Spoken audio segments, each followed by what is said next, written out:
Against this right back, Charlie.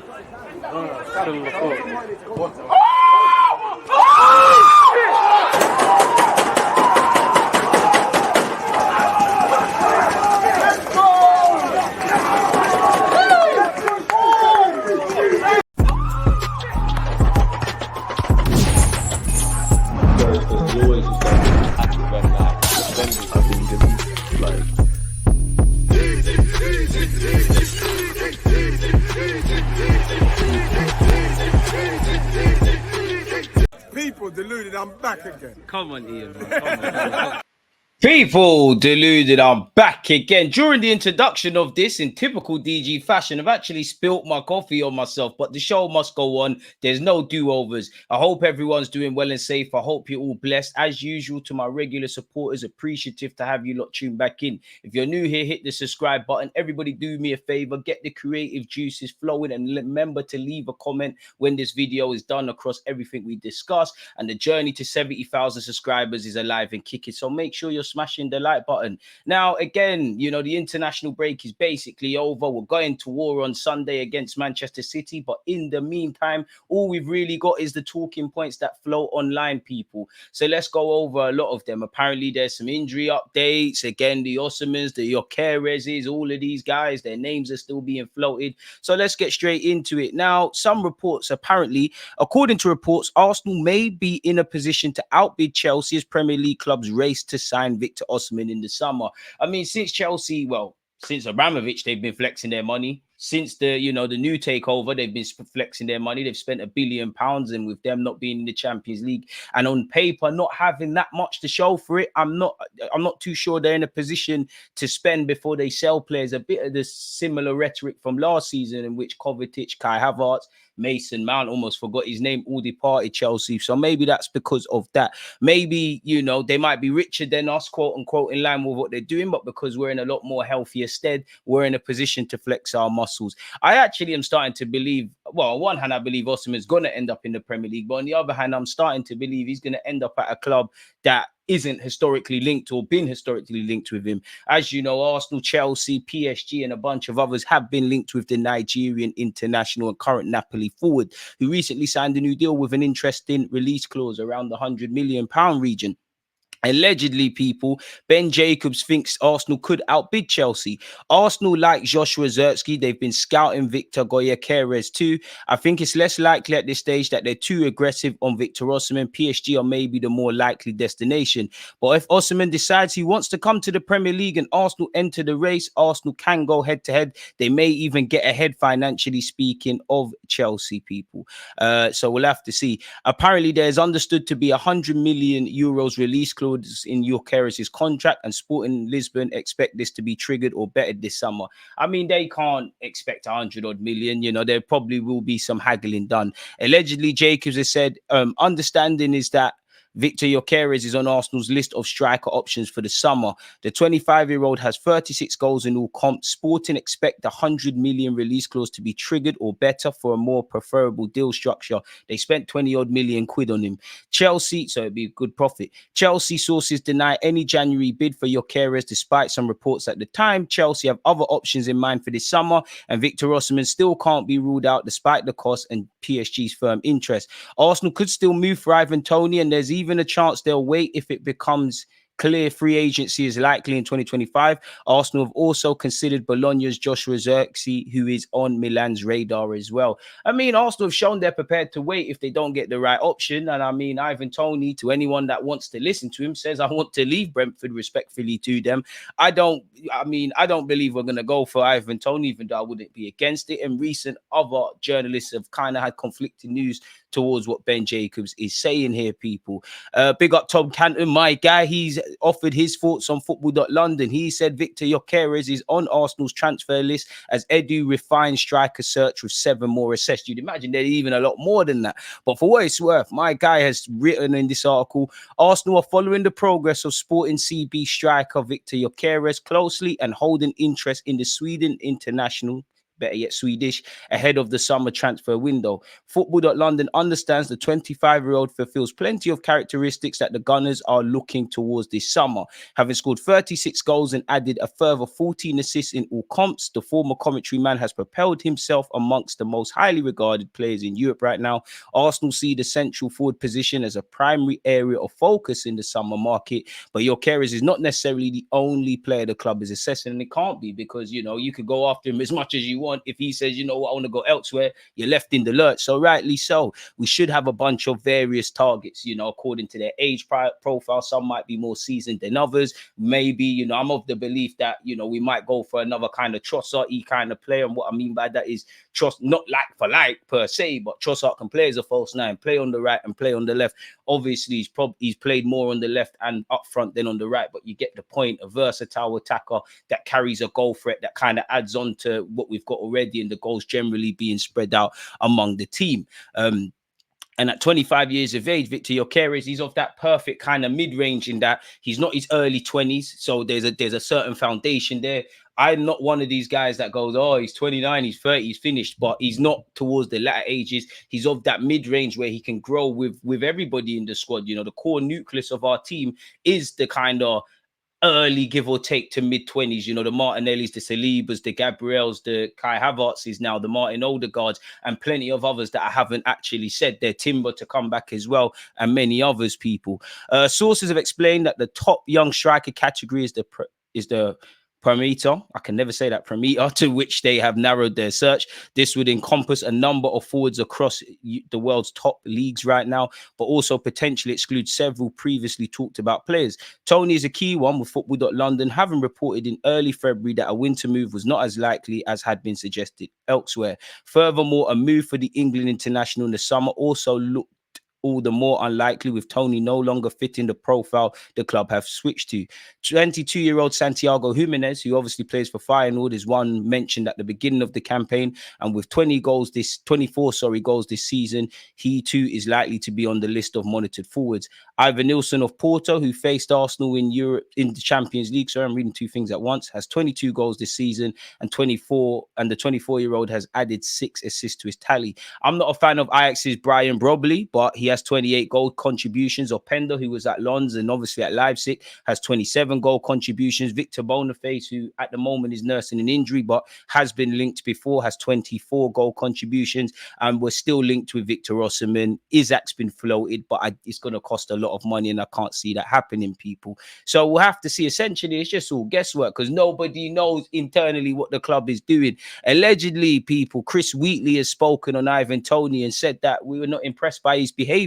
Ivan Toney, it doesn't look like there's interest there once was. That has faded a bit. I don't think his behavior in certain games has impressed the Arsenal hierarchy, coupled with the fact he's going to cost a lot of money from Brentford. I don't think that's one that's likely to happen anytime soon. So you could probably maybe put to bed the Ivan Toney stuff. Jorginho's agent has been speaking. We all know the 32-year-old has been linked to signing a new outright deal. There's always going to be interest in Italy for Jorginho services and things of that ilk, people. His agent, for what it's worth, has said, I was at the stadium, I watched him live. Italy on the right path right now. They won 2 important friendlies in the United States against South American national teams such as Venezuela and Ecuador, now focus on the European Championship. He then says, Jorginho lifted the trophy at Wembley. It's right to think about the positive aspects of his career, not just the negative times. It's football. That's how it works. I hope he lifts the trophy in Germany too with the Italy shirt. Then he said, the squad is Arsenal's strength. Today, they're a squad that lead the Premier League. I don't look at the league table, so I don't know. They're in a position of absolute importance. They're in the Champions League. They face Bayern, and there'll be a lot of emotion until the end of this season. Facts. He then said he's out of contract with the Gunners. We'll talk to them because he's doing well if they need him from next season. It's always like this in football. Jorginho has played in Italy all his life. He likes it a lot. Why say no? So again, maybe the priority is to stay at Arsenal Football Club, but the agent's doing the right thing, on at least to us fans, not saying everything. And it all depends on what Jorginho wants to do. I do think there's a lot of moving parts. For instance, we might move on Thomas Partey. Jorginho stays for another year. We bring in another midfielder. And then for the following season, beyond next season, we bring in another one to take over Jorginho's spot. Jorginho might say, do you know what? I actually want to go back to Italy. I want to do this. I want to do that. then there's that. So there's a lot of moving parts. But for what it's worth, Jorginho's been doing the business on the football field. I said it in the January sign that while it wasn't, a signing you think, wow, I think people were downplaying Jorginho's strengths and what he can bring to the team, his intelligence on the football field. Obviously, his partnership with Declan Rice, if Partey is not going to be a thing, is a lot more of an attraction than what we could put out there. There's a wealth of transferable experience. There's so much to like about Jorginho. And I think he will be, I'm not saying a manager, but I do think he'll be a coach to some capacity somewhere in previous years. And there's a lot that he can learn. You look at someone from like David Luiz, when you hear Bukayo Saka and all them players speak, they still speak of the impact that David Luiz had. And I can tell you for an educated fact, people, that David Luiz was very great around the young players, Lacazette as well. So I do think experience can be overrated, but it cannot be overstated. And there's not one midfielder at Arsenal Football Club that can't learn something from someone like Jorginho, if I'm completely honest, especially Declan Rice. In that matter. So yeah, moving on from that, once again, articles are still linking Arsenal with Victor Gyökeres, and they're all just at this point saying the same sort of thing, if I'm honest. Ajax apparently are looking at one of our coaches, people. Stevenberg, I can never pronounce his name, forgive me, is someone that's consistently linked with top manager positions in his own right. He struck up a good rapport with Mikel Arteta, and Mikel Arteta is the poster boy for what we're doing, but he can't do it on his own. So all the coaches as well as everyone else connected to the football club for what we're doing / trying to do deserve a pat on the back. But yeah, he's linked with a move to Ajax, and he's someone that's always going to be in high regards, really. Again, Osman Diomande is still linked with Arsenal. The Sporting Lisbon centre half is still Arsenal, Chelsea, and the great old 60 to 80 million valuation. Newcastle every couple of days are thrown into the mix. Whether Arsenal will do that is another thing, but that is something that's been said. Charles Watts has been speaking on Nico Williams, younger brother of Inaki Williams. He currently plays his trade at Bilbao. My understanding is that Arsenal are looking for a player who can operate in wide positions, but I'd be surprised if Daniel Marlin is a genuine option, someone that's been linked with Arsenal where he used to play for us. What I do know is that they have a long-standing interest in Pedro Neto, while Nico Williams is also understood to be high up on their list of potential targets. I see players like those two well ahead of Marlin in the pecking order when it comes to the summer, folks. Again, apparently Barcelona are aware that Nico Williams would be excited to join them, and contacts with the player's entourage have never disappeared, not even after his renewal. So again, it'll be an interesting fight for him. We have been linked with Ligt previously, people. I don't think we're going to sign him, and I'm sure a lot of you didn't. Smash the like button and let me know your thoughts so far. But for what it's worth, he said, I'm not thinking about a transfer. I'm happy at Bayern. The club and the fans have always given me a lot of love. I feel good. So there you have that with him, people. Bakayoko would be a lit signing for us, in my opinion. Very raw, but someone I think Arteta could get a trick out of. He has been linked with Liverpool and City, and I'd love for us to throw our hat in the ring. He cooked Kyrgios when we played in the Champions League. On Zubamendi, who's probably the poster boy of players linked with Arsenal.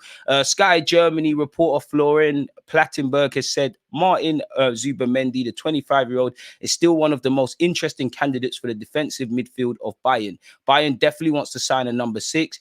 Zubamendi can imagine a move to Bayern and is aware of interest. His release clause in the summer has been confirmed, 60-odd million euros. However, Bayern will only become concrete or not in brackets once the new manager is confirmed, naturally so. Additionally, the futures of Kimmich and Goretzka should be clarified before discussing new candidates. So that's probably an ace up our sleeve in that we know Mikel Arteta is going to be here. We're not changing managers like Bayern Munich, and well, Jorginho and Partey are linked with moves away generally, and their futures are delicate, but there's a lot more clarity over the majority of our players, especially in midfield. So hopefully we can get that one over the line. Now, I've done a video on Mika Beref, people. I've done a couple actually, so make sure you're checking them out. He's got a year left on his deal. As much as we're talking about bringing in players, we probably need to let some go. Who doesn't want a player to come through our academy? But for a young striker that's doing well in a decent league, maybe the club say, you know what, let's just make a profit and keep it moving. For what it's worth, Stuttgart want to sign Arsenal striker Mika Beref on a permanent deal this summer. He confirmed that when he actually joined in January, but are likely to face competition for his signature. Beref will just have 1 year left on his contract come the summer. So if we're not in talks already, that tells you everything. Maybe he wants to run down his deal. Arsenal might say, you know what, he's put himself in the shop window. He's not quite going to make the grade here with Kai Havertz, Trossard, Jesus, and another striker ahead of him. And on paper, Eddie Nketiah. Let's just make our money and keep it moving. And, you know, I'm going to do a video on this, but, you know, you look at the Mika Barris of this world, Eddie Nketiah, Reece Nelson, Smith Rowe, you know, a couple of young Charlie Patino, Brook Norton Coffee on loan. I don't think they're all going to be sold. I don't want them to be sold, but these could be potential profit makers. You know, not everyone can make it at the football club. You've got the Bukayo Sakas, you've got Eddie Nketiah and Nelson and Smith Rowe of various importance to the squad and what they've done. You know, it will be Maitland Niles, Balogun. They're all playing at good levels, progressing through the academy. So if players can reach the first team and be household names at the club, great. If we can make a profit, then the academy is doing what it's meant to do, which is, you know, developing great people before footballers and allowing these young players the development path so that they can cut their teeth in the professional game. So we'll have to see what's going on there. You know, Charles Watts has spoken about young Ethan. We love the fact that he's staying at the club and he's turned 17. So you'd imagine his pro deal will be announced. There's some rumors that it's the highest paid one in our club's history, and we've broken the structure there. In relation to Saka, Martinelli and Gabriel, people, you would have seen a number of City players pulling out on international duty / quote unquote being injured. You know, John Stones, Kyle Walker, I wish you lot all the best health, but it wouldn't surprise me if you lot and Akanji are playing on Sunday, but it is what it is. Apparently, Gabriel Martinelli, Gabriel Magalhaes, and I can never say his last name, forgive me, and Bukayo Saka were all withdrawn after being called up for their respective nations over the most recent international break. Martinelli is still struggling with a foot problem that he sustained in a 6-0 win over Sheffield United. Gabriel has been managing an inflamed Achilles tendon, and the performance he's been putting on, a bit like Benjamin White. Big up you lot, isn't it? While Saka has a minor muscle issue. Now, with the games played and where we're at, I don't think there's many footballers at any club that isn't carrying some sort of knock.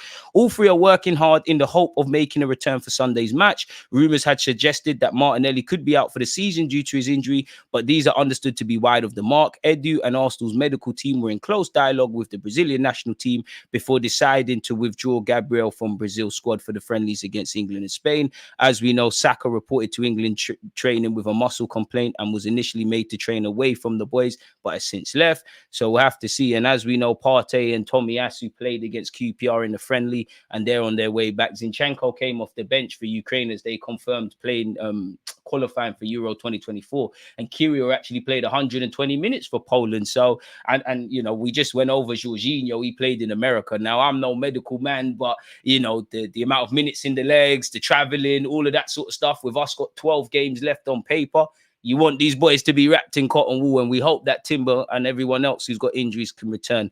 Now, Pedro Neto's always linked with Arsenal. Apparently, Spurs are in the race to sign him. I don't think Arsenal are going to go for him. I think there's an admiration for him. I don't think we're convinced with his ability to stay fit, and maybe considering the fact that he's contracted until 2027, probably just a bit too expensive. You never know.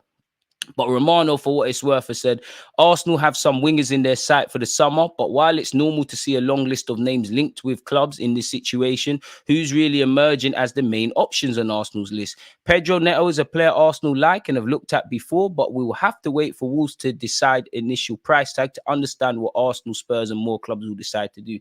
Their manager, Gary O'Neill, is probably one of the most underrated managers in the Premier League, has been linked with Man United. So he could look to bring him over to Man United, but let's just assume their manager goes. Pedro Neto might sit there and say, you know what, boy, what's the project saying here? I want to play in the Champions League. Been linked with Arsenal and Spurs. In that article, historically linked with Liverpool, and up until a few weeks ago, really, was really aggressively linked with Manchester City. So we'll have to see exactly what happens in that regard. Again, keeping up the theme with Arsenal versus Spurs for players, we all know we was linked with Morgan Gibbs-White. Whether there's legitimate interest from Arsenal or Spurs, I don't know. But you could imagine, based on the players that are linked with moves away from Nottingham Forest, it's based off the points deduction and rumours over profit and sustainability rules. So, yeah, apparently their hat's been thrown into the ring. Spurs are actually now favourites. I can't imagine Arsenal are going to be queuing up to spend 50 million on Morgan Gibbs-White, if I'm completely honest with you.